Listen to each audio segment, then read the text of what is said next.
ચૂંટણી પરિણામ બાદ પીએમ મોદીનું ટ્વીટ પીએમ મોદી દ્વારા ટ્વીટ કરવામાં આવ્યું છે। પરિણામો બાદ હવે વડાપ્રધાને ટ્વીટ કર્યું છે, એનડીએ પર ફરી વિશ્વાસ મૂકવા બદલ આભાર તમામ વ્યક્તિઓનું માન્યું છે। ત્યારે પીએમ મોદીએ મતદારોનો આભાર વ્યક્ત કર્યો છે।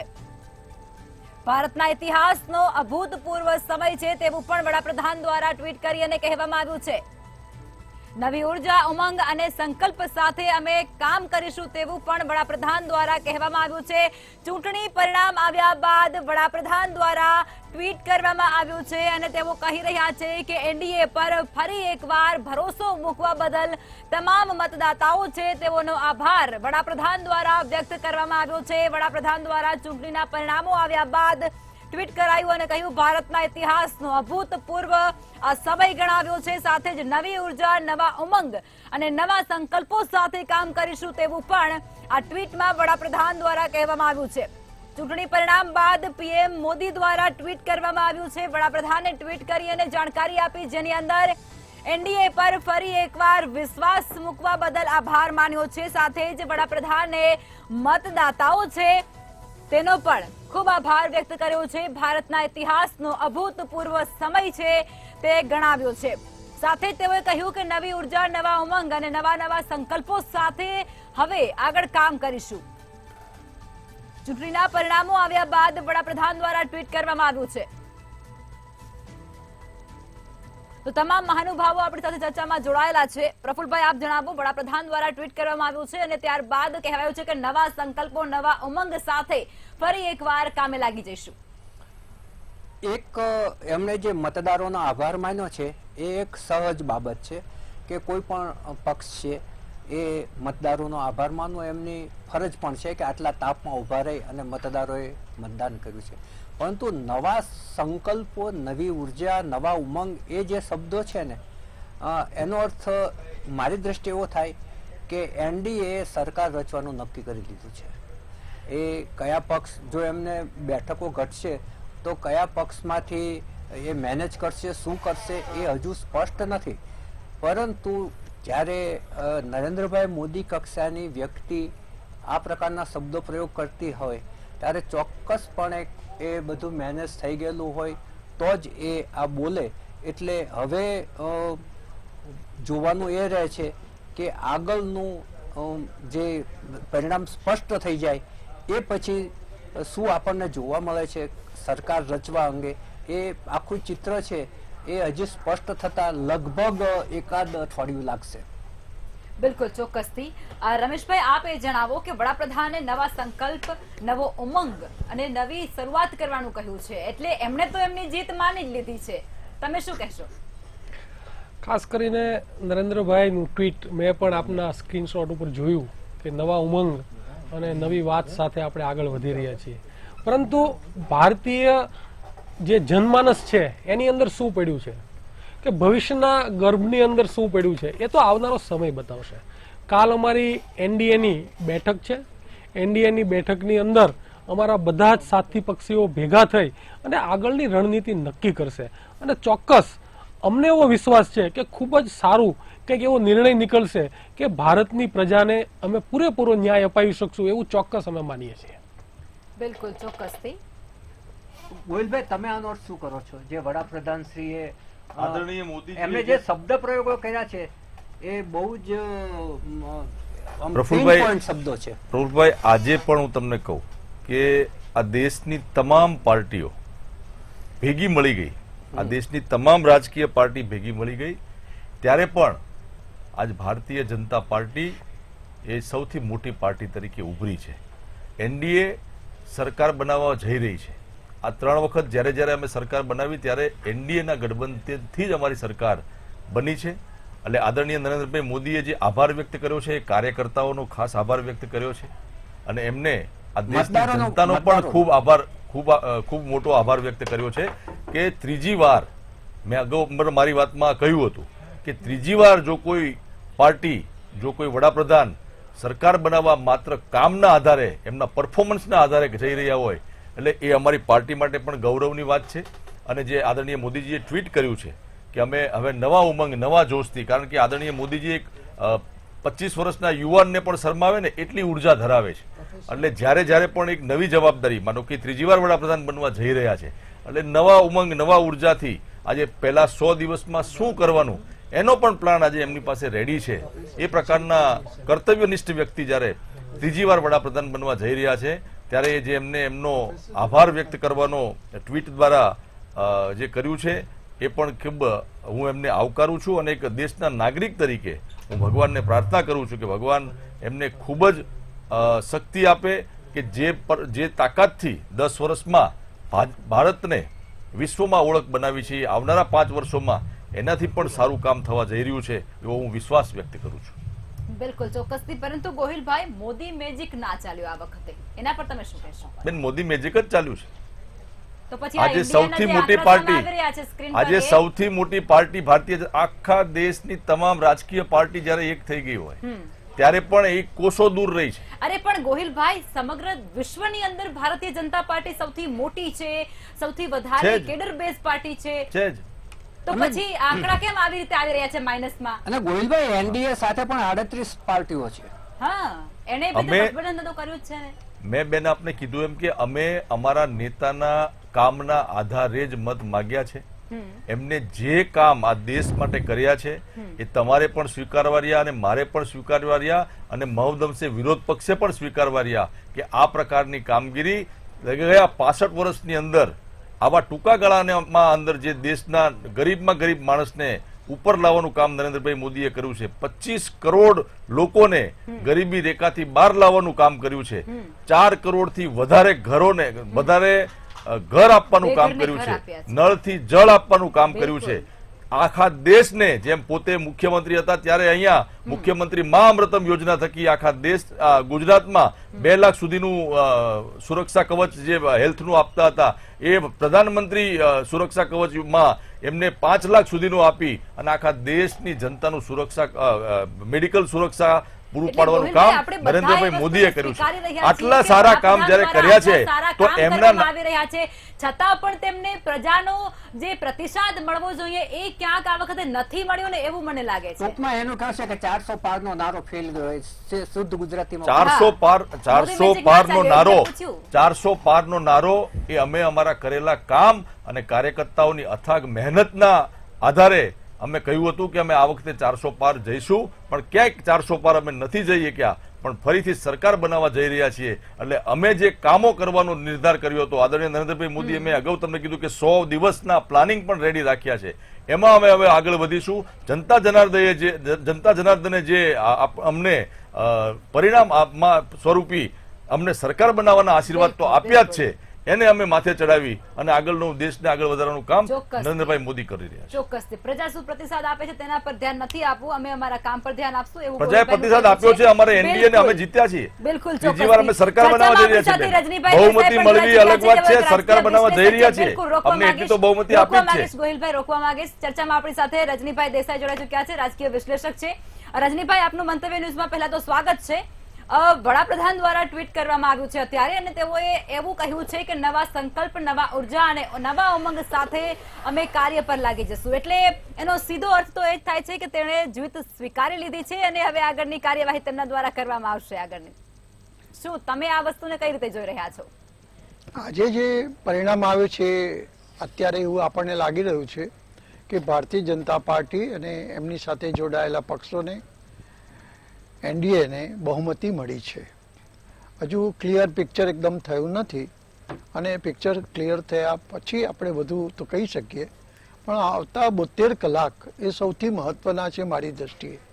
એટલા માટે કે ભારતીય જનતા પાર્ટી એમની સાથે જોડાયેલા પક્ષો સાથે બહુમતીમાં આવી છે.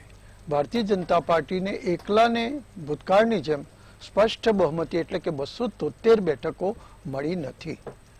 જે રાજકારણમાં જે કંઈ બની રહ્યું છે, હા, નરેન્દ્રભાઈની દ્રષ્ટિએ બરાબર છે અને એમ કે એ પણ સ્વાભાવિક છે, કારણ કે એમણે ગેરંટી આપેલી પ્રજાને અને એ પ્રજાએ ગેરંટીને ધ્યાનમાં રાખીને એમને આટલી બેઠકો, એમના જૂથને, એમના એનડીએ મોરચાને એટલી બેઠકો આપી છે. પરંતુ રાજકારણ એવી વસ્તુ છે કે ક્યારે શું બને કશું જ કહી શકાય નહીં અને એમણે જેમની સાથે જોડાણ કરેલું છે એ પક્ષો જે 16 પક્ષો છે એમાં જેડીયુનો પણ સમાવેશ થાય છે અને ટીડીપીનો પણ સમાવેશ થાય છે. આ બંને પક્ષોને જે બેઠકો મળી છે એ મહત્વનો આંકડો છે એમની પાસે. અને રાજકારણમાં તો એવું છે, ખાસ કરીને ભૂતકાળમાં જે વડાપ્રધાનો બન્યા છે, એમ કહી શકાય કે દેવગૌડા વડાપ્રધાન બન્યા, ચંદ્રશેખર બન્યા, આઈ.કે. ગુજરાલ વડાપ્રધાન બન્યા. એમને પણ 24 કલાક પહેલા ખબર નહોતી કે એ વડાપ્રધાન બનવા જઈ રહ્યા છે. એટલે હજુ પણ આવતા 72 કલાકમાં શું થાય કશું જ કહી શકાય નહીં. અત્યારે આજની તારીખે આ સમયે જે ચિત્ર છે, જે કંઈ આજે પરિણામનું જે ચિત્ર ઉપસ્યું છે એ જોતા નરેન્દ્રભાઈ એવું કે એ સ્વાભાવિક છે. આવતા 100 દિવસનો એમનો કાર્યક્રમ પણ એમણે તૈયાર કરેલો છે અને વડાપ્રધાન થયા પછી, સોગંદ લીધા પછી એનો અમલ પણ ભૂતકાળની જેમ એ કરશે એ સ્વાભાવિક છે. બિલકુલ રજનીભાઈ, પરંતુ અહીંયા વડાપ્રધાન પોતાની ખુદને ખાલી 1.5 લાખ જેટલી લીડ મળી છે અને એના જે બીજા અન્ય ઉમેદવારો છે તે તેનાથી કરતા વધારે લીડ સાથે જીત્યા છે. તમને લાગે છે કે તેઓ સાઇડલાઇન થશે વડાપ્રધાનના પદ પરથી? ના, હું એની શક્યતા જોતો નથી. ભલે એવી ચર્ચાઓ મીડિયામાં બધે થાય છે, પણ નરેન્દ્રભાઈ પોતે જ વડાપ્રધાન બનશે અને એ પોતે એટલા માટે બનશે કે આજે કંઈ મત મળ્યા છે, જે કંઈ આ લોકમત જે વ્યક્ત થયો છે એ એમની ગેરંટીને કારણે થયો છે. ભારતીય જનતા પાર્ટી તમે જો કે 2014માં ચૂંટણી થઈ, 2019માં ચૂંટણી થઈ, 2014માં એમને 33% મત મળ્યા હતા અને 2019માં 37.3% મત હતા. આજે અત્યારે જે પરિસ્થિતિ પેદા થઈ છે માત્ર નરેન્દ્રભાઈને કારણે, એમની ગેરંટીને કારણે આટલી બેઠકો એનડીએને મળી છે. વડાપ્રધાન થશે તો નરેન્દ્રભાઈ જ થશે. બીજો એ પક્ષમાં કે બીજો વિકલ્પ નો વિચારવાનો પ્રશ્ન નથી. હા, 2 વ્યક્તિ છે, ખાસ કરીને એમ કે જેડીયુના છે નીતિશ કુમાર અને ટીડીપીના જે નાયડુ છે, એ 2 જે છે અને મમતા દીદી જે છે, જે એમણે બેઠકો પ્રાપ્ત કરી છે, એ જોતા આવતા 72 કલાકમાં રાજકારણમાં તો શું છે, એક ઉમેદવારની ટિકિટ નક્કી થાય અને નક્કી થયા પછી ટાઈપ થતું ત્યારે પણ નામ બદલાઈ જતા હોય છે. તો ભૂતકાળમાં જે વડાપ્રધાનો બન્યા છે એ કલાક પહેલા પણ એમને ખબર નહોતી, આઈ.કે. ગુજરાલને કલાક પહેલા ખબર નહોતી કે વડાપ્રધાન બનવા જઈ રહ્યા છે. એટલે રાજકારણમાં એવું, પણ આ પરિસ્થિતિ અત્યારે જે છે, એનડીએની જે પરિસ્થિતિ છે, એમાં એનડીએમાંથી વડાપ્રધાન કોઈ પણ બનશે તો તે નરેન્દ્રભાઈ જ બનશે. બીજા વિચારવાનો કોઈ પ્રશ્ન જ નથી. ઓકે રમેશભાઈ, આપ એ જણાવો કે 2024 લોકસભાનું જે પરિણામ છે ને એ વિપક્ષ માટે સંજીવની સાબિત થયું છે, કારણ કે વિપક્ષ અહીંયા ક્યાંક નાબૂદ થવાની હતી, એના અસ્તિત્વ પર મોટો ક્વેશ્ચન માર્ક હતો, મોટો સવાલ હતો, ત્યારે ફરી એકવાર તેઓ સજીવન થયા છે, એટલે સંજીવની કહી શકાય ને? તમારી વાત બહુ, આમ તમે જે વાત કરી સંજીવની, પણ ભારતની પ્રજા ઉપર અમને ખૂબ જ મોટો વિશ્વાસ છે. ભારતની પ્રજા ખૂબ શાણી પ્રજા છે. એમને કોઈ દિવસ, કારણ કે આ દેશની અંદર લોકશાહી ટકી રહે, સંવિધાન બચી રહે, એની માટે ભારતીય જનતા પાર્ટી ગમે તેવું કરે, પણ આ જે ભારતની પ્રજા છે એ હંમેશા એ પ્રમાણે મત આપે છે કે આ દેશની અંદર લોકશાહી રહેવી જોઈએ. સમગ્ર છેલ્લા 10 વર્ષના શાસનમાં તમે જોયું કે નરેન્દ્રભાઈએ પોતાના મનની વાત કરી, લોકોના મનની વાત ન કરી. લોકોને શું જોઈ છે એમને ન પૂછ્યું, એમના જે મનમાં આવ્યું એ લોકો માટે કર્યું અને લોકોને ગમે છે કે નહીં એ એમને કોઈ દી પૂછવાની દરકાર કરી નહીં. એમાં એમના જે બધા જ નિર્ણયો હોય, ખેડૂતો માટેના નિર્ણયો હોય, યુવાનો માટેના નિર્ણયો હોય, ગરીબો માટેના નિર્ણયો હોય, તો પોતાના મનની રીતે એમને સોલ્વ કરવાનો પ્રયત્ન કર્યો, પણ લોકોને શું જોઈએ છે એ એમને જાણવાનો પ્રયત્ન ન કર્યો. એનું પરિણામ આજે તમે જોઈ રહ્યા છો કે મતની અંદર લોકોનો આક્રોશ રૂપે આજે તમે જોઈ રહ્યા છો કે ઇન્ડિયા ગઠબંધન જીતની ખૂબ જ નજીક જવા જઈ રહ્યું છે. બિલકુલ, ચોક્કસથી. ગોહિલભાઈ, આપણે જો વાત કરીએ તો ચૂંટણી પ્રચારથી પહેલા કોંગ્રેસના દિગ્ગજ નેતાઓ જે હતા, જેના થકી કોંગ્રેસ સૌરાષ્ટ્રની અંદર ખૂબ જ ઉપસી આવ્યું હતું, અને એ બધા જ દિગ્ગજો એક સાથે કોંગ્રેસને છોડી અને ભારતીય જનતા પાર્ટીમાં ગયા, અને ત્યારબાદ પણ કોંગ્રેસે એ ભારતીય જનતા પાર્ટીને ટક્કર આપી અને જે ટૂંકમાં આપણે કહી શકીએ ને કે જંગ તો ખરાખરીનો જામ્યો હતો ઘણી બેઠકો પર, એક નહીં પણ 7-8 બેઠકો પર. બેન, ટિકિટો આપી, ભારતીય જનતા પાર્ટીમાં એમનું આવવું અને જનતાનું સમર્થન મળવું, આ ત્રણેય બાતને હું સિમિલર માનું છું. આપણે હમણાં વિધાનસભાના પરિણામો જોયા કે 5 વિધાનસભાઓની પણ ચૂંટણી સાથે સાથે હતી, જે લોકો ભારતીય જનતા પાર્ટીમાં સામેલ થયા હતા. ભારતીય જનતા પાર્ટી એમને મેન્ડેટ આપ્યો અને આજે આપણે જોઈ રહ્યા છીએ કે 5-5 સીટ ભારતીય જનતા પાર્ટીના ખાતામાં આવી છે. ભારતીય જનતા પાર્ટીમાં કોઈ પણ કાર્યકર્તા, કોઈ પણ માણસ આવે છે એને ભારતીય જનતા પાર્ટીની વિચારધારાને અનુરૂપ થઈને રહેવાનું હોય છે. ભારતીય જનતા પાર્ટી એક પોલિટિકલ પાર્ટી છે, એટલે અમે કોઈ એવા દાવાઓ નથી કરતા કે ભાઈ અમે આમ કરીશું. જે અમે અમારું એક જ વાત હોય છે કે ભાઈ તમે અમારી વિચારધારા, ભારતીય જનતા પાર્ટીની જે વિચારધારા છે એને અનુરૂપ કામ કરવા માટે, જનતાની સેવા કરવા માટે રેડી છો, અને તમારી ઈચ્છા છે જો વિકાસમાં આપણે વધારે હાથ વધારવાનો. અમે કોઈને આમંત્રણ આપવા પણ નથી જતા. કોંગ્રેસથી કંટાળીને એમના વાદ વિવાદો, એમના જ્ઞાતિ જાતિના, જે મેં અગાઉ કીધું એમ વાડાઓની રાજનીતિ, એમની કોઈ એક વ્યક્તિ વિશેષની રાજનીતિ, એક કોઈ કુટુંબ વિશેષની રાજનીતિ, આ બધાથી કંટાળીને એ લોકો ત્યાં આવે છે. કેમ કે અલ્ટિમેટલી એમને પણ એમના વિસ્તારમાં કંઈક વિકાસ કરવાની ઈચ્છા હોય છે, એમને પણ જનતા માટે કંઈક કામ કરવાની ઈચ્છા હોય છે. એવા લોકો જ્યારે આવે છે તો અમે એમને સન્માનિત કરીએ છીએ, એમને ટિકિટ આપી એ જ જગ્યાએ, અને એ જ જગ્યાએથી 5 લોકો ભારતીય જનતા પાર્ટીના મેન્ડેટ સાથે આજે જીતી ગયા છે. એટલે ભારતીય જનતા પાર્ટી એ બહુ ફર્મ વસ્તુ છે કે જ્યારે કોઈ કોઈને સામેલ કરે છે ત્યારે એને એક ઓપોર્ચ્યુનિટી આપે છે. કોંગ્રેસ વાળાએ વિચાર કરવાનો રહ્યો કે એ લોકો કેમ છોડીને અહીંયા આવે છે. અમે તો રાજકીય પાર્ટી છીએ. એમાં ગોહિલભાઈ એવું ના થયું કે જે નારો આપવામાં આવ્યો હતો કે કોંગ્રેસ મુક્ત ભારત, એના બદલે કોંગ્રેસ યુક્ત ભાજપ થઈ ગયું. મેં પ્રફુલભાઈ અગાઉ પણ તમને કીધું કે કોંગ્રેસમાંથી આવે કે કોઈ બીજી પાર્ટીમાંથી આવે, અમારો એક જ ધ્યેય છે કે ભારતીય જનતા પાર્ટીની વિચારધારા છે કે તમારી વિશ્વની સૌથી મોટી ભારતીય જનતા પાર્ટી છે અને એ સિક્કો એમને લગાવી દીધો છે આપણે. નહીં, એમને નથી લગાવ્યો છે. જી રોકવા માંગીશ. પીએમ મોદી લાઈવ આવી રહ્યા છે, આપણે સીધા ત્યાં જઈશું.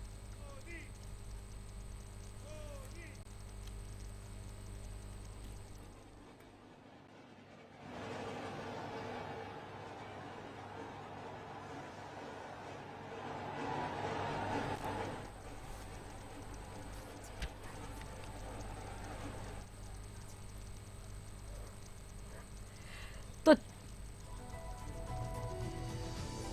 લોકસભા 2024ના પરિણામો આજે આવી ચૂક્યા છે અને એ પરિણામોની અંદર ફરી એકવાર એનડીએ સરકાર બનાવી રહી છે. जनता चुन कर देती है और इसलिए जिस सहर्ष से हम सब स्वागत कर रहे हैं, पूरी देश की दुनिया की लोग देख रहे हैं, देश की जनता देख रहे हैं, दुनिया के लोग देख रहे हैं, तीसरी बार जो भारत के प्रधानमंत्री पद के लिए चुने गए ऐसे व्यक्ति का कैसे स्वागत होता है और विनम्रता से सभी कार्यकर्ता जनता का अभिवादन का स्वीकार करते हुए आदरणीय प्रधानमंत्री जी मंच की ओर बढ़ रहे हैं. मोदी मोदी मोदी.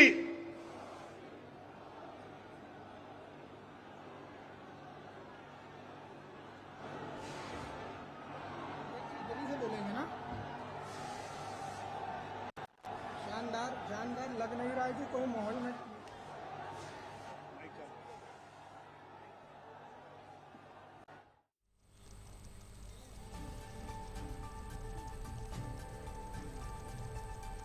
ભારતીય જનતા પાર્ટી જ્યારે એનડીએ સાથે ગઠબંધનમાં જીતી ચૂકી છે તેને લઈ અને વડાપ્રધાન છે તેઓ લોકોનું અભિવાદન ઝીલી રહ્યા છે. આ દ્રશ્યો તમે સ્ક્રીન પર જોઈ શકો છો, જેની અંદર એનડીએની જીત બાદના આ દ્રશ્યો છે. લોકોમાં પણ ભારે ઉમંગ જોવા મળી રહ્યો છે. કાર્યકર્તાઓ ભારતીય જનતા પાર્ટીના મોટી સંખ્યામાં ત્યાં ઉપસ્થિત જોવા મળી રહ્યા છે અને તેમની અંદર પણ અનેરો ઉત્સાહ છે તે જોવા મળી રહ્યો છે. જે પ્રમાણે વડાપ્રધાન દ્વારા ટ્વીટ કરવામાં આવ્યું છે કે નવા સંકલ્પ, નવી ઉર્જા અને નવા ઉમંગ સાથે અમે ફરી એકવાર કાર્ય શરૂ કરશું, તે પ્રમાણેના દ્રશ્યો આ તમે જોઈ રહ્યા છો. एनडीए जिंदाबाद, एनडीए जिंदाबाद.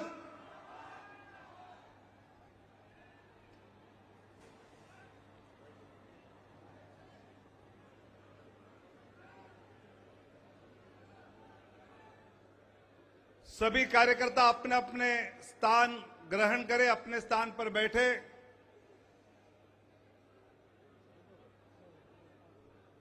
आदरणीय रक्षा मंत्री माननीय राजनाथ सिंह जी भी भारी वोटों से फिर एक बार सांसद चुने गए हैं. उनका जोरदार तालियों से हम यहां पर अभिनंदन करेंगे. आदरणीय गृह मंत्री आदरणीय अमित भाई शाह जी का भी गुजरात से जोरदार वोटों से जनता ने चुनकर भेजा है. हम भी जोरदार तालियों से उनका अभिनंदन करेंगे.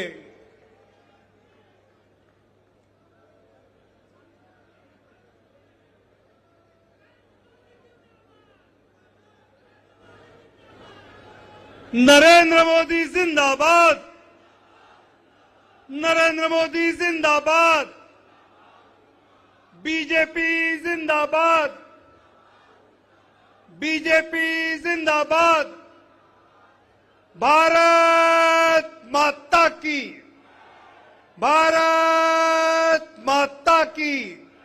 फिर एक बार, फिर एक बार, फिर एक बार जय श्री राम, सियावर रामचंद्र की। आदरणीय प्रधानमंत्री जी और आदरणीय अध्यक्ष जी का मंच पर जोरदार तालियों से हम स्वागत कर रहे हैं।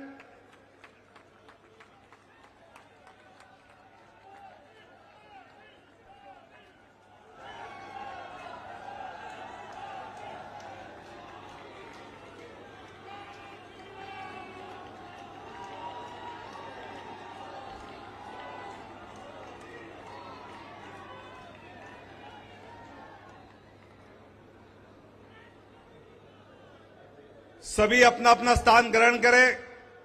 अभी हम कार्यक्रम को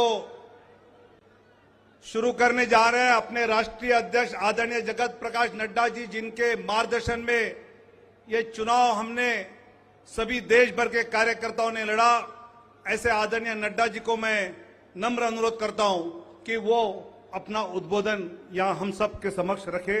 आदरणीय नड्डा जी।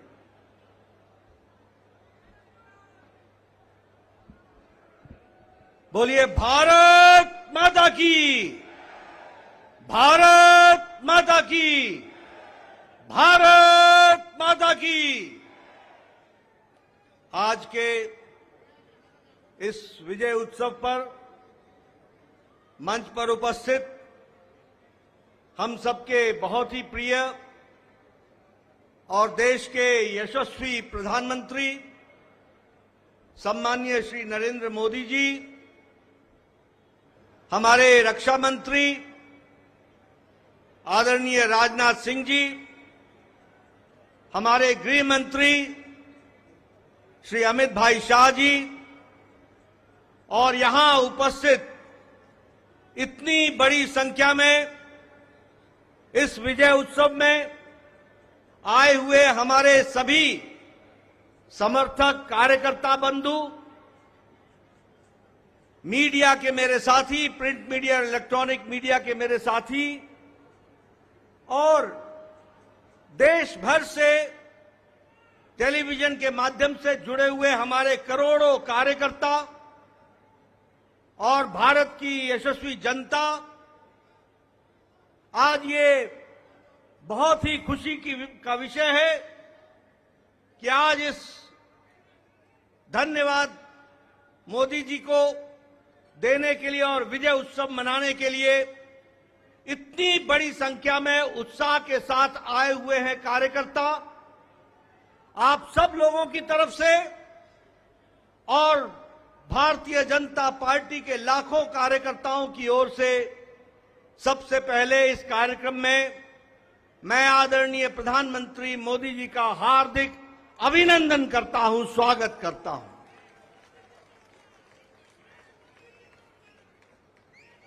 हमें सबको स्मरण है कि चाहे चुनाव की बेला हो, चाहे देश को नेतृत्व करने की बात हो और देश को समस्याओं से निकालने का, अब जिसे हम कहते हैं कि आपदा को अवसर में बदलने में आदरणीय प्रधानमंत्री मोदी जी ने हमेशा देश को, पार्टी को, देश की जनता को फ्रंट से लीड किया है। ऐसे हमारे यशस्वी प्रधानमंत्री जी का मैं अभिनंदन करता हूं, स्वागत करता हूं।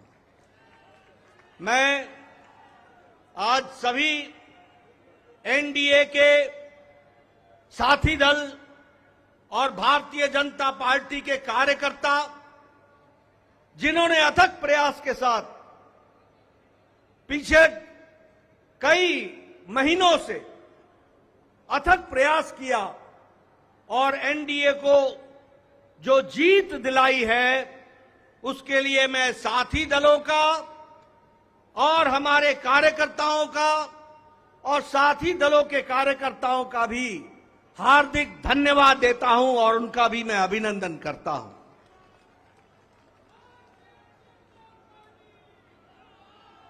मैं भारतीय जनता पार्टी की ओर से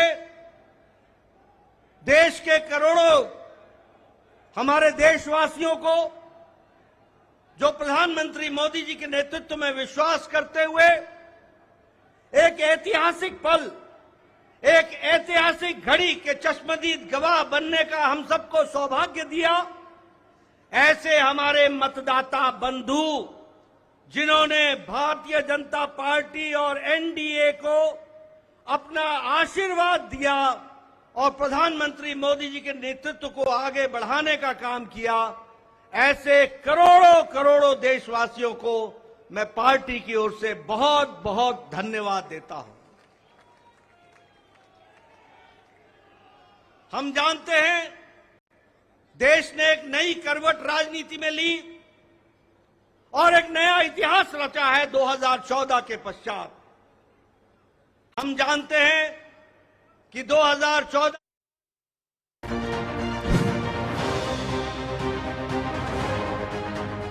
अच्छी जॉब के लिए it's a war out there, but at Parul university रहो बेफिक्र, क्योंकि इनको बोलने की जरूरत ही नहीं, इनके प्लेसमेंट्स बोलते हैं। Join Parul university, Vadodara, Gujarat. अपनी पुरानी बाइक गैरेज से निकाल कर स्टंट कर रहा था और फिर होता है। केबीजेड खाओ, मूड बना। सॉल्टी है, टेस्टी है, क्रंची भी। केबीजेड चिप्स हर मूड में सुपर हिट। ઊંચી ગુણવત્તા ધરાવતા બિયારણ મગફળીમાં વેસ્ટર્ન 20, વેસ્ટર્ન 51, મગ વેસ્ટર્ન મહાવીર, વેસ્ટર્ન શૂરવીર, તલ વેસ્ટર્ન 11, બાજરી વેસ્ટર્ન M45, સમૃદ્ધિનું એક જ નામ, વાવો વેસ્ટર્ન બીજ તમામ। इसको पीते ही ऐसा लगता है जैसे जन्नत, जिंदगी, सुब्लाइम, फ्रेश, ऑसम, संतुलित। बहुत मस्त है यार, बहुत मस्त है। Can I have one more? Amul મસ્તી બટરમિલ્ક દેશી રિફ્રેશર।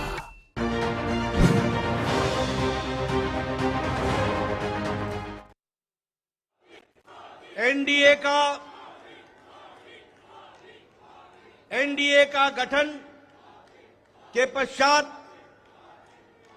ये कोई भी गठबंधन पहली बार भारत के राजनीति में तीसरी बार लगातार प्रधानमंत्री मोदी जी के नेतृत्व में सरकार बनाने जा रही है और हम सब लोग खुशनसीब हैं कि हम उस ऐतिहासिक घड़ी के पल के चश्मदीद गवाह भी होंगे और साथ ही साथ उस पल को हम सब लोगों को देखने का सौभाग्य मिल रहा है। मैं यहां ये भी बताना चाहता हूं कि जो लोग देश हित के लिए काम करते हैं उन्हें चुनौतियां भी आती हैं और उन चुनौतियों को बखूबी लड़ करके देश प्रथम, देश को आगे बढ़ाना है, देश को आगे ले जाना है, इस कार्य के लिए आगे बढ़ते हैं। लेकिन कुछ लोग जिनके लिए खुद का स्वार्थ महत्वपूर्ण होता है और खुद के स्वार्थ के लिए स्वार्थपूर्ण गठबंधन करते हैं और स्वार्थपूर्ण तरीके से लोक लुभावने वायदे करके सरकार के नजदीक आना चाहते हैं, जहां ऐसे लोगों को देश की जनता सबक सिखाती है, वहीं इनका इकोसिस्टम जो देश के विकास के दृष्टि से जुड़ी हुई चीजें हैं उसको नकार देता है। बड़े बड़े राजनीतिक घटनाओं को दुनिया के सामने, देश के सामने उसको गलत तरीके से रखने का प्रयास करता है। हम बंगाल में 3 सीटों से बढ़कर के 77 सीट हो जाती हैं, उसकी चर्चा नहीं होती, कह देते हैं हम हार गए, भूल जाते हैं कि हमारे मत प्रतिशत कितने गुना बढ़े। और आज ही उड़ीसा में विशुद्ध पहली बार भारतीय जनता पार्टी की सरकार बन रही है मोदी जी के नेतृत्व में। विशुद्ध भारतीय जनता पार्टी की सरकार मोदी जी के नेतृत्व में और उनके कुशल नेतृत्व के कारण वहां बन रही है। लेकिन कुछ लोग 30-40 सीटें जीत ले तो धूम मचाने लग जाते हैं और वो भूल जाते हैं कि देश किस तरीके से मोदी जी के साथ खड़ा है। इस बात को भी हमको ध्यान में रखना चाहिए। मैं आज के दिन प्रधानमंत्री जी को इस बात के लिए भी धन्यवाद देना चाहता हूं कि आपके नेतृत्व में नॉर्थ ईस्ट में हमने एक एक प्रदेश में अपना झंडा, एनडीए का झंडा गाड़ा। और आज मुझे खुशी होती है आपके साथ ये चर्चा करते हुए कि अरुणाचल प्रदेश में लगातार मोदी जी के नेतृत्व में तीसरी बार हमारी सरकार बन रही है, तीसरी बार सरकार बन रही है। उड़ीसा में हमने 80 सीटें जीती हैं, 40% हमारा मत प्रतिशत रहा है और उसी तरीके से लोकसभा में भी एक तरफा फैसला लोगों ने भारतीय जनता पार्टी और एनडीए के पक्ष में दिया है। मैं आपके साथ इस बात की भी चर्चा करना चाहता हूं कि आंध्र प्रदेश में हमारे अलायंस पार्टनर के साथ वहां भी एनडीए की सरकार बन रही है। इस तरीके से परिवर्तन हुआ है। मित्रों, केरल में भारतीय जनता पार्टी ने अपना खाता खोला है, जहां हम कहीं दूर दूर तक नहीं दिखते थे, दूर दूर तक नहीं दिखते थे, उस केरल में कमल खिला है और वहां भी एनडीए की उपस्थिति हो गई है। इसको भी हमको ध्यान में रखना चाहिए। हमारे वोट शेयर बढ़े हैं, हमारे प्रदेशों में वोट का शेयर भी बढ़ा है। और इसके साथ साथ मैं एक बात और कहना चाहता हूं, 2014 में यह बहुत ही ऐतिहासिक घटना घटी थी कि एक गरीब मां का बेटा भारत का प्रधानमंत्री बने थे और वो भारत की गुर्बत और भारत के अंदर रहने वाले गरीब लोगों की दुख उसको उन्होंने आत्मसात किया था। वो जानते थे गरीबी क्या है, वो जानते थे कि गरीबों का नेतृत्व करने की क्या आवश्यकता है, वह जानते थे कि देश को किस तरीके से आगे बढ़ाना है। और मुझे याद है कि 2014 में जब एनडीए की सरकार बनी तो आपने उस समय कहा था, मेरी सरकार गांव को, गरीब को, वंचित को, पीड़ित को, शोषित को, दलित को, महिला को, युवा को, किसान को समर्पित रहेगी और उनके विकास के लिए हम काम करेंगे। आज हम गौरव के साथ कह सकते हैं कि आज आयुष्मान भारत में 50 करोड़ लोगों को दुनिया का सबसे बड़ा हेल्थ कवरेज मिल रहा है और उनकी चिंता हुई है तो आदरणीय प्रधानमंत्री मोदी जी के नेतृत्व में हुई है। और आगे 30 में इस देश का कोई भी नागरिक जो 70 साल से ऊपर का होगा उसको भी आयुष्मान भारत का कार्यक्रम से जोड़ा जाएगा। इस बात को हमको ध्यान रखना। उसी तरीके से चाहे बहनों को गैस का चूल्हा पहुंचाना हो, गैस का सिलेंडर पहुंचाना हो, हर घर नल, हर घर जल, इसकी व्यवस्था करनी हो, हमारे भाइयों को, बहनों को बैंक से जोड़ना हो, ये सारे काम प्रधानमंत्री मोदी जी के नेतृत्व में हुई और गरीब की चिंता की गई, गरीब की चिंता की गई। मैं यहां यह भी कहना चाहूंगा कि जब प्रधानमंत्री जी ने 2014 में बागडोर संभाली थी तो भारत की अर्थव्यवस्था लड़खड़ा रही थी। भारत की अर्थव्यवस्था के साथ साथ बैंकिंग व्यवस्था ये बिल्कुल लड़खड़ाई हुई थी, एक तरीके से ढह गई थी। और भारत देश की अर्थव्यवस्था के साथ साथ बैंकिंग व्यवस्था जब लड़खड़ाई तो दुनिया में भी हमारी अर्थव्यवस्था की ताकत कम हुई। लेकिन प्रधानमंत्री मोदी जी के नेतृत्व में बैंकिंग व्यवस्था को मजबूती दी गई, अर्थव्यवस्था को मजबूती दी गई और बैंकिंग व्यवस्था के बारे में दुनिया ने भी सराहा कि आज भारत एक मजबूत बैंकिंग सिस्टम के साथ खड़ा है। और सबसे बड़ी बात यह है कि 2014 में हम 11वें नंबर की अर्थव्यवस्था थे, 11वें नंबर की। आज हम मोदी जी के नेतृत्व में सुदृढ़ तरीके से 5वें नंबर की अर्थव्यवस्था है। और मोदी 30 में तीसरी बार प्रधानमंत्री बन रहे हैं। भारत की अर्थव्यवस्था तीसरे नंबर की होने जा रही है, इसको भी हमको ध्यान में रखना चाहिए। प्रधानमंत्री मोदी जी के नेतृत्व में गांवों को मजबूती मिली, गरीबों को ताकत मिली, दलितों को सम्मान मिला, युवाओं की आशाएं और आकांक्षाओं को पूरा किया, महिलाओं को सम्मान दिया और किसानों को मुख्य धारा में लाने का काम किया और वंचित पीड़ित लोगों को विश्वास के साथ आगे बढ़ाने का काम किया।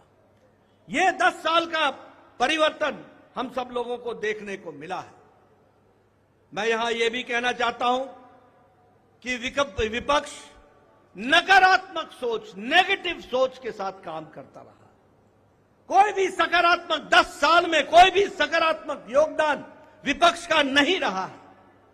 और मैं तो यह भी कहूंगा कि अभी भी उनको गुमान है, अभिमान है कि देश में एक ही परिवार राज करने लायक है। यानी रस्सी आपने बारंबार जलाई, रस्सी जल गई पर बल नहीं गया, इस तरीके का इनका व्यवहार रहा है। मैं यहां यह भी कहना चाहता हूं, चुनाव के दौरान इन्होंने झूठ फैलाया, इन्होंने फेक वीडियोस निकाले, जनता को बरगलाने का काम किया, गुमराह करने का काम किया, जनता को एक तरीके से झूठ बोल करके वास्तविकता से दूर रखने में कोई कसर नहीं छोड़ी। और सबसे बड़ी बात यह है कि इन्होंने चुनाव में प्रजातांत्रिक मर्यादाओं को भी ताक पर रखा। प्रधानमंत्री मोदी जी के लिए अपशब्द कहे, गालियां दी, एक बार नहीं अनेकों बार।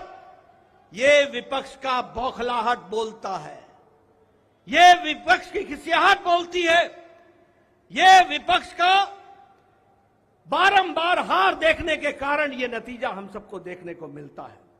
और ये अवसरवादी गठबंधन यह जिस तरीके से काम करता रहा है, लोगों ने इसको बारंबार खारिज किया है और 2024 में भी इनको खारिज किया, यह भी हम सबको मालूम है। ये तीसरी बार हार का सामना कर रहे हैं और इसके कारण ये बौखला गए। मेरी इनको सलाह है कि आप अब अपना आत्मनिरीक्षण कीजिए, सेल्फ इंट्रोस्पेक्शन कीजिए। समय आ गया है कि बारंबार आपको भारत की जनता क्यों आपको गिरा रही है, क्यों आपका साथ नहीं दे रही है, इसका आपको इंट्रोस्पेक्शन करने की आवश्यकता है। और मैं यहां यह भी बताना चाहूंगा कि गठबंधन एनडीए का मजबूती से मोदी जी के नेतृत्व में देश का नेतृत्व करते हुए आगे बढ़ेगा और देश को आगे ले जाएगा, इस बात का हम सबको विश्वास है।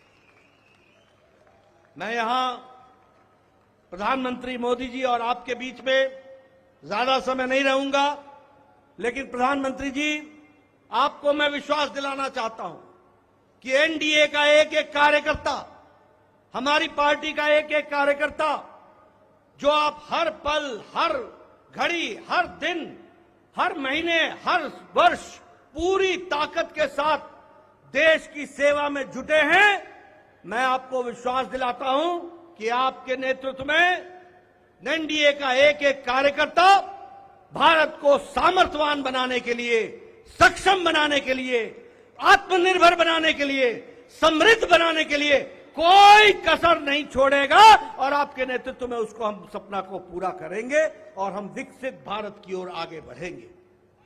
मैं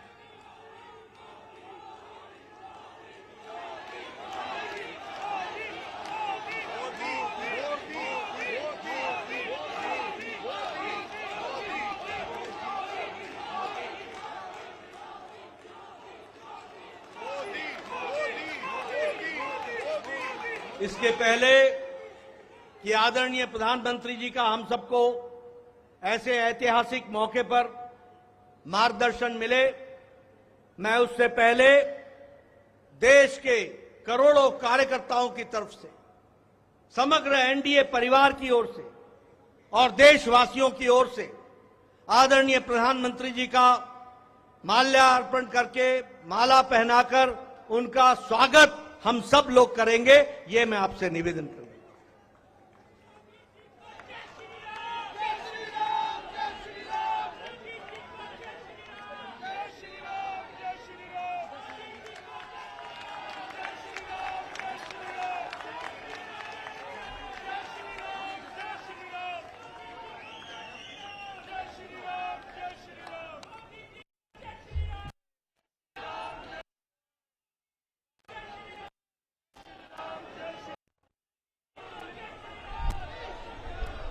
स्वागत है भाई, स्वागत है, स्वागत है भाई, स्वागत है, स्वागत है भाई, स्वागत है। मैं आदरणीय प्रधानमंत्री से निवेदन, भारत माता की जय जगन्नाथ, जय जगन्नाथ।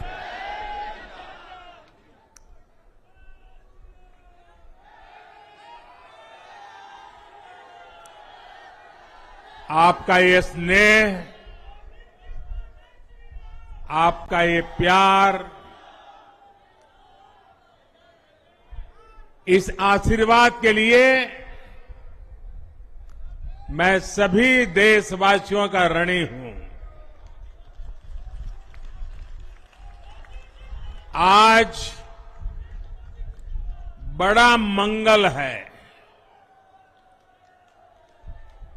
और इस पावन दिन एनडीए की लगातार तीसरी बार सरकार बननी तय है।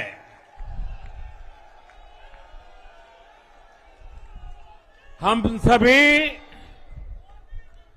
जनता जनार्दन के बहुत आभारी हैं। देशवासियों ने भाजपा पर, एनडीए पर पूर्ण विश्वास जताया है। आज की ये विजय दुनिया के सबसे बड़े लोकतंत्र की जीत है। ये भारत के संविधान पर अटूट निष्ठा की जीत है। ये विकसित भारत के प्रण की जीत है। ये सबका साथ, सबका विकास, इस मंत्र की जीत है। ये 140 करोड़ भारतीयों की जीत है। भाइयों और बहनों, मैं आज देश के चुनाव आयोग का भी अभिनंदन करूंगा। चुनाव आयोग ने दुनिया का सबसे बड़ा चुनाव इतनी कुशलता के साथ संपन्न कराया। करीब 100 करोड़ मतदाता, 11 लाख पोलिंग स्टेशन, 1.5 करोड़ मतदान कर्मी, 55 लाख वोटिंग मशीनें, हर कर्मचारी ने इतनी प्रचंड गर्मी में अपने दायित्व को बखूबी निभाया। हमारे सुरक्षा कर्मियों ने अपने कर्तव्य भाव का शानदार परिचय दिया। भारत के चुनाव प्रोसेस, चुनाव के इस पूरे सिस्टम और चुनाव प्रक्रिया की क्रेडिबिलिटी पर हर भारतीय को गर्व है। इस स्केल पर चुनाव का, इस एफिशिएंसी के साथ चुनाव का दुनिया में कहीं कोई उदाहरण नहीं है। और मैं देशवासियों को कहूंगा, मैं इन्फ्लुएंसर्स को कहूंगा, मैं ओपिनियन मेकर्स को कहूंगा कि भारत की लोकतंत्र में ये चुनावी प्रक्रिया की ताकत है, एफिशिएंसी है। ये अपने आप में बहुत बड़ा गौरव का विषय है। भारत की पहचान को चार चांद लगाने वाली बात है। और ऐसे जो भी लोग हैं जो दुनिया में अपनी बात पहुंचा सकते हैं, उन सबसे मैं आग्रह करूंगा कि भारत के लोकतंत्र के इस सामर्थ्य को विश्व के सामने बड़े गर्व के साथ हमें प्रस्तुत करना चाहिए। इस बार भी भारत में जितने लोगों ने मतदान किया, वो अनेक बड़े लोकतांत्रिक देशों की कुल आबादी से भी ज्यादा है। जम्मू कश्मीर के मतदाताओं ने इस चुनाव में रिकॉर्ड वोटिंग कर अभूतपूर्व उत्साह दिखाया है और दुनिया भर में भारत को बदनाम करने वाली जो ताकतें हैं, उनको आईना दिखा दिया है। मैं देश के हर मतदाता को, जनता जनार्दन को विजय के इस पावन पर्व पर आदरपूर्वक नमन करता हूं। मैं देश भर के सभी दलों, सभी उम्मीदवारों का भी अभिनंदन करता हूं। सभी की सक्रिय भागीदारी के बिना लोकतंत्र की ये विराट सफलता संभव नहीं थी।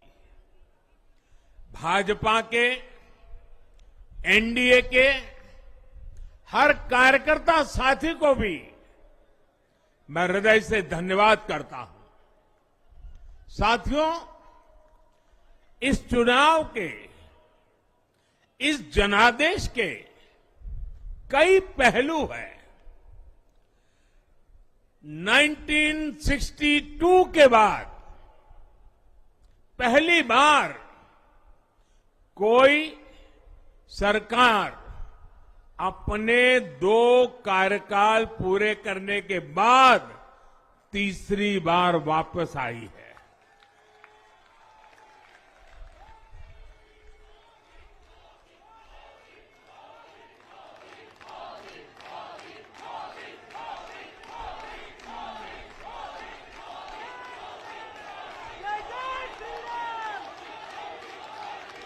राज्यों में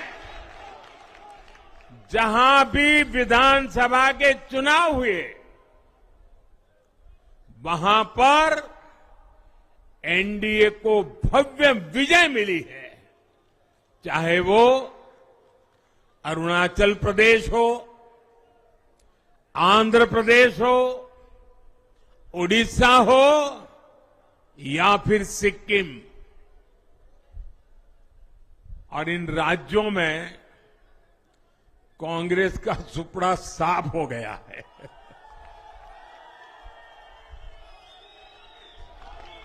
मेरे पास डिटेल तो नहीं है, लेकिन शायद उनको जमानत बचाना भी मुश्किल हो गया होगा।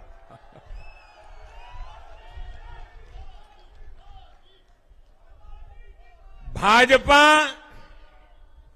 उड़ीसा में सरकार बनाने जा रही है और लोकसभा चुनाव में भी उड़ीसा ने बेहतरीन प्रदर्शन किया है। ये पहली बार होगा जब महाप्रभु जगन्नाथ की धरती पर बीजेपी का मुख्यमंत्री होगा।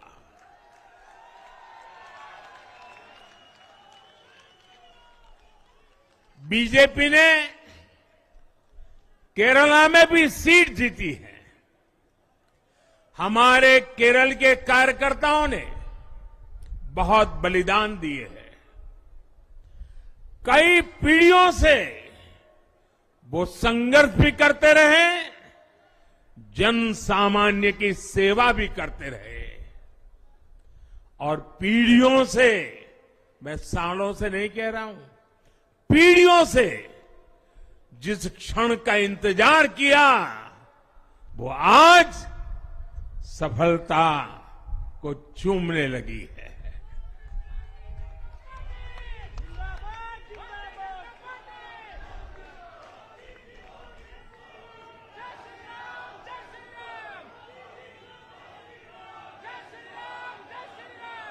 तेलंगाना में हमारी संख्या दोगुना हो गई है। मध्य प्रदेश, गुजरात, छत्तीसगढ़, दिल्ली, उत्तराखंड, हिमाचल, ऐसे कई राज्यों में हमारी पार्टी ने लगभग क्लीन स्वीप किया है। मैं इन सभी राज्यों और अरुणाचल प्रदेश, ओडिशा, आंध्र प्रदेश और सिक्किम विधानसभा के मतदाताओं का भी विशेष आभार व्यक्त करता हूं। मैं इन राज्यों की जनता को विश्वास दिलाता हूं कि केंद्र सरकार आपके विकास के लिए कोई कोर कसर बाकी नहीं छोड़ेगी। आंध्र प्रदेश में चंद्रबाबू नायडू जी के नेतृत्व में एनडीए ने शानदार प्रदर्शन किया है। बिहार में नीतीश बाबू के नेतृत्व में भी एनडीए ने शानदार प्रदर्शन किया है। साथियों, 10 वर्ष पहले देश ने बदलाव के लिए जनादेश दिया था। तब देश ने हमें, क्योंकि वो समय था देश निराशा की गर्त में डूब चुका था। 2013-14 का कालखंड देखिए, देश निराशा की गर्त में डूब चुका था। फ्रेजाइल 5 शब्दों से मैं नवाजा जाता था। हर दिन अखबारों की हेडलाइन घोटालों से भरी रहती थी। देश की युवा पीढ़ी अपने भविष्य के संबंध में आशंकित हो गई थी। ऐसे समय देश ने हमें निराशा के गहरे सागर से आशा के मोती निकालने का जिम्मा सौंपा था।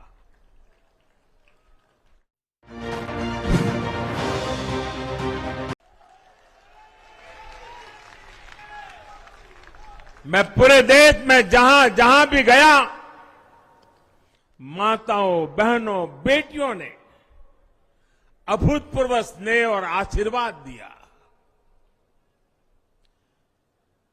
और यह आंकड़ों में नहीं दिख सकता है। देश के इतिहास में महिलाओं द्वारा वोटिंग के सारे रिकॉर्ड टूट गए। इस प्यार, इस अपनेपन को मैं शब्दों में बयान नहीं कर सकता। ये मेरे भावों में है, ये मेरे मन मस्तिष्क के कोने कोने में रचा बसा है। देश की कोटि कोटि माताओं बहनों ने मुझे नई प्रेरणा दी है। साथियों, पिछले 10 साल में देश ने बहुत बड़े फैसले लिए हैं। राष्ट्र प्रथम की भावना हमें असामान्य लक्ष्य हासिल करने का हौसला देती है। ये हम में कुछ कर गुजरने की इच्छा शक्ति उत्पन्न करती है। हमने दुनिया की सबसे बड़ी जन कल्याणकारी योजनाएं चलाई। आजादी के 70 साल बाद 12 करोड़ लोगों को नल से जल मिला। आजादी के 70 साल बाद 4 करोड़ गरीबों को पक्के घर मिले। देश के 80 करोड़ जरूरतमंदों को मुफ्त राशन की सुविधा मिली। करोड़ों गरीबों को 5 लाख रुपए तक के मुफ्त इलाज की सुविधा मिली। राष्ट्र प्रथम की इसी भावना की वजह से जम्मू कश्मीर से 370 हटी। जीएसटी और आईबीसी जैसे रिफॉर्म हुए, बैंकिंग रिफॉर्म हुए। हमने राष्ट्रहित को हमेशा सबसे आगे रखा। आप याद करिए, कोरोना का इतना बड़ा संकट आया, हमने वही फैसला लिया जो देश हित में था, जनहित में था। हमने हर दबाव से अलग हटकर कदम उठाया और इसी का नतीजा है आज भारत दुनिया की सबसे तेजी से विकसित होती बड़ी इकोनॉमी है। राष्ट्र प्रथम की यही भावना भारत को आत्मनिर्भर बनाएगी। साथियों, हमारे सामने एक महान संकल्प है, विकसित भारत का संकल्प। 10 साल के बाद लगातार तीसरी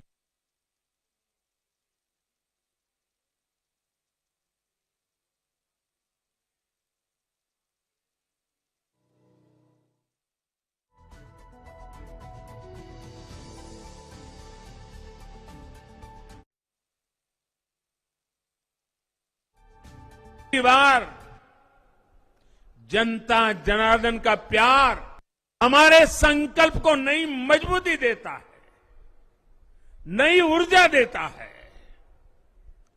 हमारे विरोधी एकजुट होकर भी उतनी सीटें नहीं जीत पाए जितनी इस लोकसभा चुनाव में अकेली बीजेपी ने जीती है।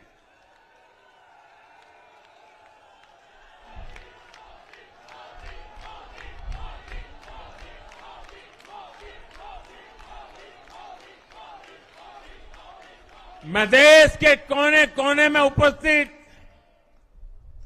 बीजेपी के कार्यकर्ताओं को कहूंगा, देशवासियों को कहूंगा, आपकी मेहनत, इतनी गर्मी में आपका बहाया पसीना, ये मोदी को निरंतर काम करने की प्रेरणा देता है।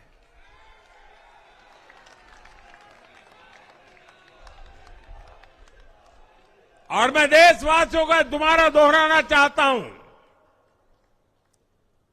अगर आप 10 घंटे काम करेंगे तो मोदी 18 घंटे काम करेगा।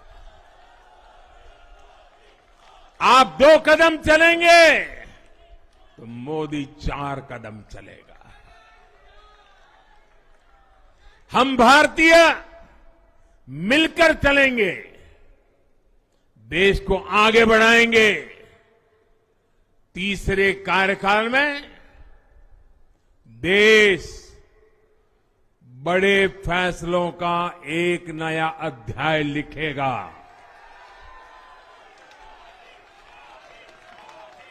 और ये मोदी की गारंटी है।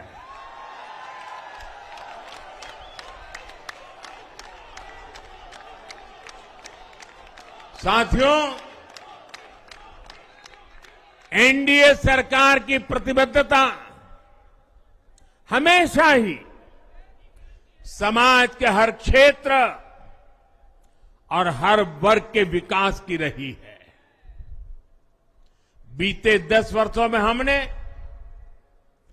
25 करोड़ लोगों को गरीबी से बाहर निकाला है और इसमें एक बड़ी संख्या एसटी, एसटी, ओबीसी की है। हम तब तक नहीं रुकेंगे जब तक गरीबी देश के अतीत का हिस्सा न हो जाए।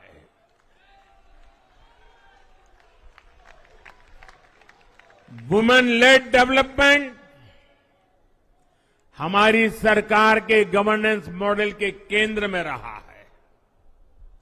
स्पोर्ट्स से स्पेस और एंटरप्रेन्योरशिप तक हम हर क्षेत्र में माताओं, बहनों, बेटियों को नए अवसर देने के लिए काम करेंगे। बीते 10 वर्षों में आपने देखा है, हमने मेडिकल कॉलेज की संख्या 2 गुनी की है, एम्स की संख्या 3 गुनी की है, स्वरोजगार और स्टार्टअप में ऐतिहासिक बढ़ोतरी हुई है। हमने भारत को दुनिया का दूसरा सबसे बड़ा मोबाइल मैन्युफैक्चर बनाया है। अब इलेक्ट्रॉनिक्स, सेमीकंडक्टर और ऐसे नए सेक्टर्स में और तेजी से काम किया जाएगा। हमने देश के डिफेंस प्रोडक्शन और एक्सपोर्ट को बढ़ाने का प्रयास किया है। हम तब तक नहीं रुकेंगे जब तक देश का डिफेंस सेक्टर आत्मनिर्भर नहीं बन जाता।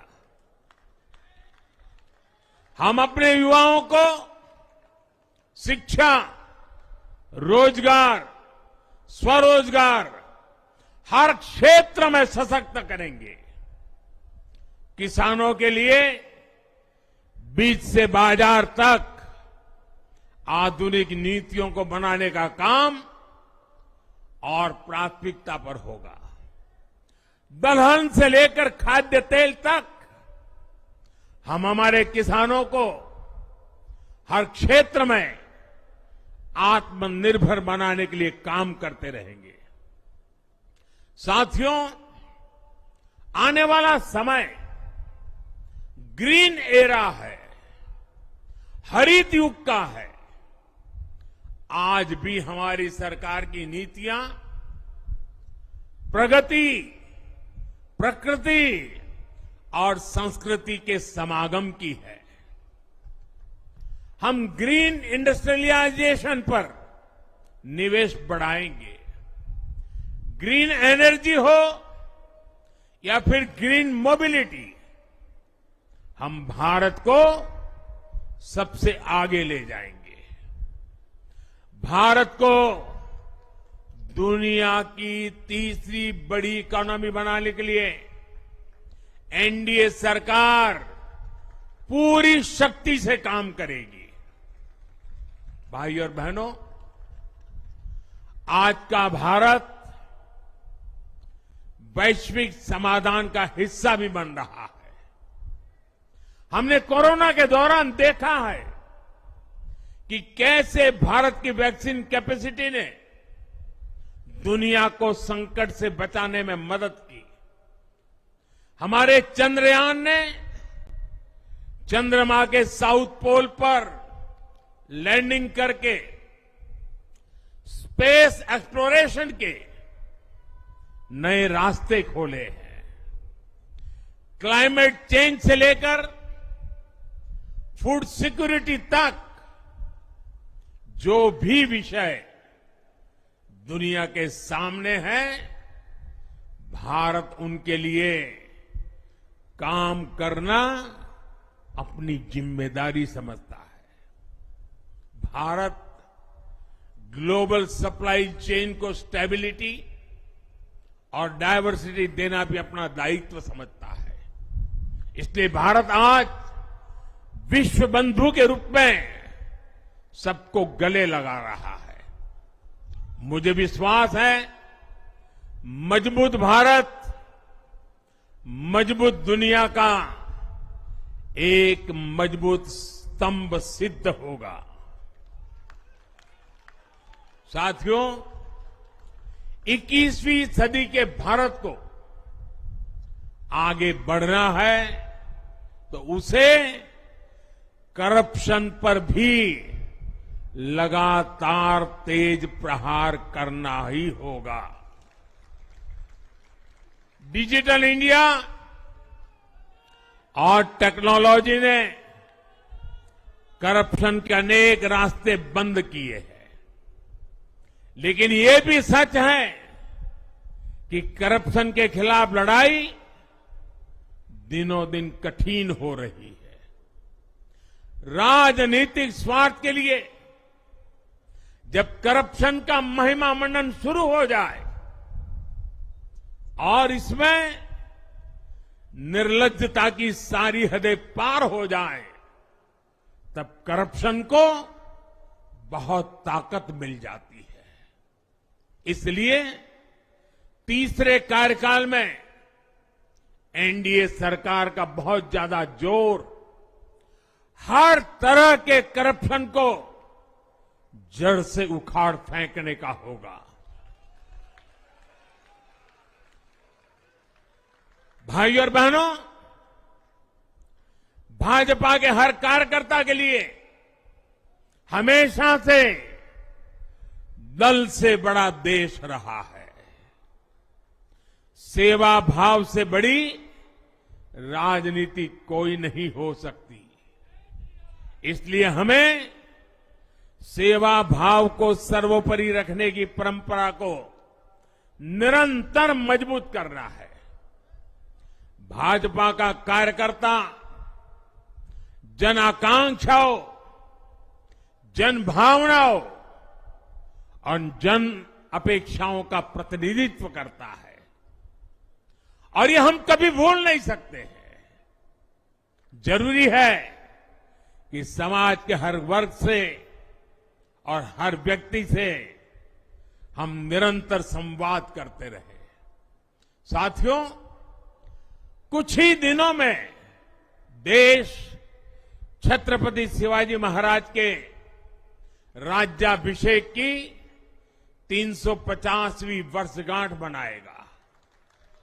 उनका जीवन अपने आप में इस बात की प्रेरणा है कि देव पथ पर अड़ी कैसे रहा जाता है। अपने देव पथ में भी हमारी मेहनत में कोई कमी ना रहे। हम पूरी निष्ठा से, पूरी ईमानदारी से देश की सेवा करते रहे। हमारे जीवन की बहुत बड़ी कसौटी होनी चाहिए। हम सभी मिलकर देश के लिए काम करें, हम देश हित को सर्वोपरि रखें, तभी हम अपने लक्ष्यों को हासिल कर पाएंगे। हमारा संविधान हमारी गाइडिंग लाइट है। इसी साल हमारे संविधान के 75 वर्ष पूरे होने जा रहे हैं। केंद्र की एनडीए सरकार सभी राज्यों के साथ, चाहे वो किसी भी दल की क्यों न हो, मिलकर काम करेगी। विकसित भारत के लक्ष्य के लिए हम खूब मेहनत करेंगे, जमकर मेहनत करेंगे। हमारे पास रुकने का, थमने का समय नहीं है। ये राष्ट्र नीति के लिए एकजुट होकर आगे बढ़ने का समय है। विकसित भारत के हमें निरंतर बड़े फैसले लेने हैं। भारत के उज्जवल भविष्य के लिए उत्तम फैसले भी लेने हैं। 6 दशक के बाद देश के मतदाताओं ने एक नया इतिहास रचा है। 6 दशक बाद किसी गठबंधन को, एनडीए को लगातार तीसरी बार देश की सेवा करने का अवसर दिया है। जनता जनार्दन के साथ विश्वास का ये अटूट रिश्ता, ये लोकतंत्र की बहुत बड़ी शक्ति है। आपका आशीर्वाद नए उत्साह, नए उमंग के साथ काम करने की हमारी ऊर्जा है। मैं हमारे अध्यक्ष श्रीमान नड्डा जी और संगठन की केंद्र की टीम, संगठन की राज्यों की टीम, जिले की टीम, मंडल की टीम, बूथ लेवल की कमेटी हो या पन्ना प्रमुख, नड्डा जी के नेतृत्व में अनेक चुनौतियों के बीच जिस हिम्मत के साथ, जिस समर्पण भाव से राष्ट्र प्रथम के मंत्र को जीते हुए इस चुनावी जंग में एनडीए को विजय दिलाई है, वे सबके सब अनेक अनेक अभिनंदन के पात्र हैं। मैं आज देशवासियों ने मुझ पर बहुत बड़ी कृपा की है, भारतीय जनता पार्टी पर बहुत बड़ी कृपा की है, एनडीए पर बहुत बड़ी कृपा की है। मैं 140 करोड़ देशवासियों का पुनः आभार व्यक्त करता हूं। मैं हमारे एनडीए के सभी साथियों का भी हृदय से बहुत बहुत अभिनंदन करता हूं। मैं इस देश के महान लोकतंत्र को, महान संविधान को फिर श्रद्धापूर्वक नमन करता हूं। मेरे साथ बोलिए, भारत माता की, भारत माता की, भारत माता की, वंदे वंदे वंदे वंदे वंदे वंदे वंदे। बहुत बहुत धन्यवाद।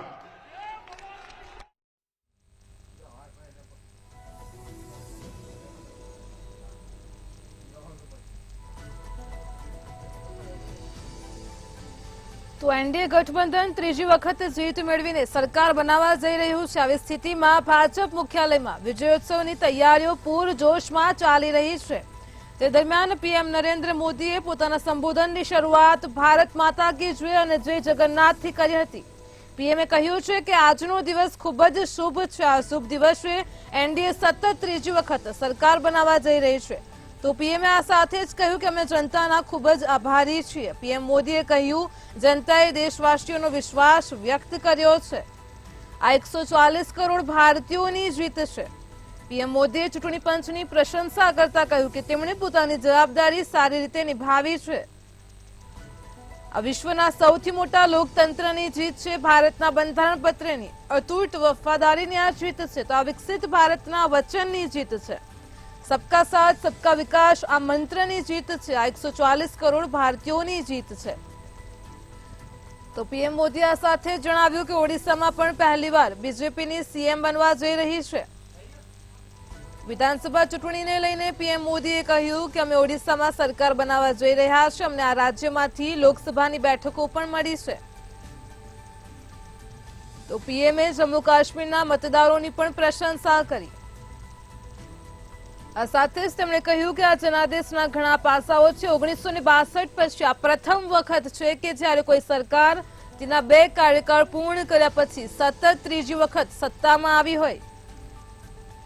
પીએમ મોદીએ કહ્યું કે મારી માતાના મૃત્યુ પછી આ પહેલી ચૂંટણી છે, પરંતુ મારા દેશની માતાઓ અને બહેનોએ મને ક્યારેય મારી માતાની ગેરહાજરી અનુભવવા દીધી નથી.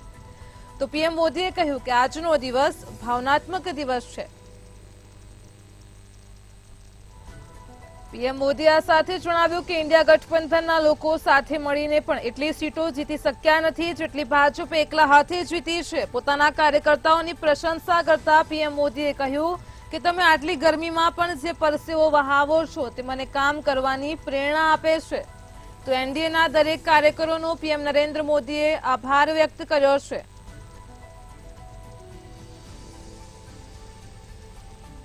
અરુણાચલ પ્રદેશ, આંધ્રપ્રદેશ વિધાનસભામાં પણ એનડીએનો ભવ્ય વિજય થયો છે. તો વિશ્વાસ બદલ પીએમ નરેન્દ્ર મોદીએ જનતાનો આભાર માન્યો છે. ઓડિશા વિધાનસભા ચૂંટણીમાં પણ એનડીએનો ભવ્ય વિજય થયો છે. તો ઓડિશામાં ભાજપ સરકાર બનાવી રહી છે. જમ્મુ કાશ્મીરના મતદારોએ ચૂંટણીમાં રેકોર્ડ બ્રેક મતદાન કર્યું છે.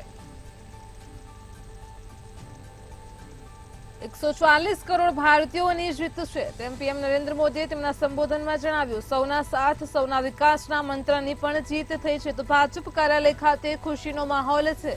પીએમ નરેન્દ્ર મોદીએ જણાવ્યું, હું સૌ કોઈનો ઋણી છું. જનતાએ ભાજપ એનડીએ પર વિશ્વાસ વ્યક્ત કર્યો છે. આ વિશ્વાસ વ્યક્ત કરવા બદલ પીએમ નરેન્દ્ર મોદીએ સૌ કોઈનો આભાર માન્યો છે. જય જગન્નાથથી તેમણે સંબોધનની શરૂઆત કરી હતી. તો આશીર્વાદ માટે પીએમ નરેન્દ્ર મોદીએ સૌ કોઈ દેશવાસીઓનો આભાર માન્યો છે.